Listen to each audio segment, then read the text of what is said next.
Take your seat. Council for the County Assembly.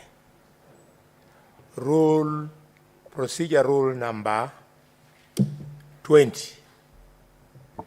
Why have you brought here Mrs. McKenna to speak to a matter that is not in any of the charges? Please, if you have a similar witness coming, serve us the time. We don't want to appear like we are blocking you, but you can see clearly the things she's speaking to are not before this House. We are guided, Chair, but if you read the impeachment motion, you note that it says the specific matters listed are just illustrative examples of a long-going campaign of vilification and humiliation of other leaders, and if we had sought to prove all of them, we would have brought to you a litany of hundreds of incidents.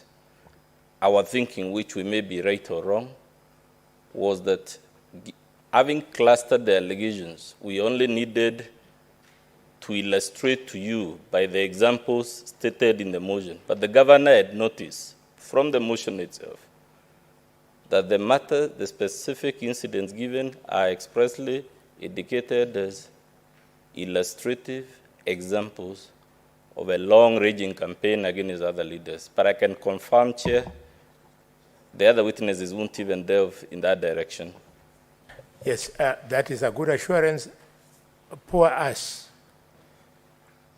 How do we convince the governor that he's going through a fair process? If your witness is giving an account of when the governor was a member of the National Assembly, what has it got to do with these proceedings? Please take your seat, sir. Thank you. Yeah, Chair, maybe to help the council, because the process of removing a governor from office through impeachment, first they go through the motion. After the motion, the Assembly forms a committee to investigate all the allegations, to investigate what was illustrative, as he mentioned. So that means that's when those people who have been mentioned should appear or could have appeared before the committee. So the question is, did they? Did Honorable, what I wanted to mention is that did they appear before that committee? If they did not appear before that committee, Chair, then this is a goose chase.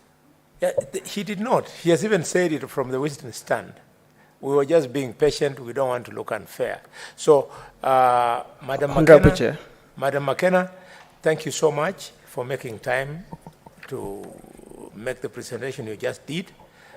You are now free to step down from the witness. Chair. Honorable Chair. Just a minute, members. We will hear the council there, and then I'll come and rule. Chair, please don't release her. There's something I want to. Yes. Honorable Chair, I also want to make a similar submission that the witness is testifying on the other ground of forcible entry into the Assembly. It is not purely the issue of the vilification of nominated MCAs. And to respond to what... You're saying the next witness? No, this witness is also if you read a witness statement, it also speaks to the allegation of forcible entry into the Assembly. So it is not true that the witness is only testifying about the issue of